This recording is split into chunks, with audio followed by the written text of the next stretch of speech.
தவிக்கும் பொண்ணு மணியின் நெஞ்சுக்குள்ளே இன்னாருன்னு சொன்னால் புரியுமா? அது கொஞ்சி கொஞ்சி பேசுறது கண்ணில் தெரியுமா?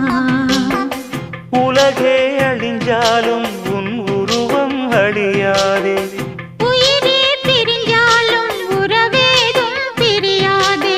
உண்ணாமல் உறங்காமல் உன்னால் தவிக்கும் பொண்ணு மணியின் நெஞ்சுக்குள்ளே இன்னாருன்னு சொன்னால் புரியுமா? அது கொஞ்சி கொஞ்சி பேசுறது கண்ணில் தெரியுமா? நெஞ்சுக்குள்ளே இன்னாருன்னு சொன்னால் புரியுமா?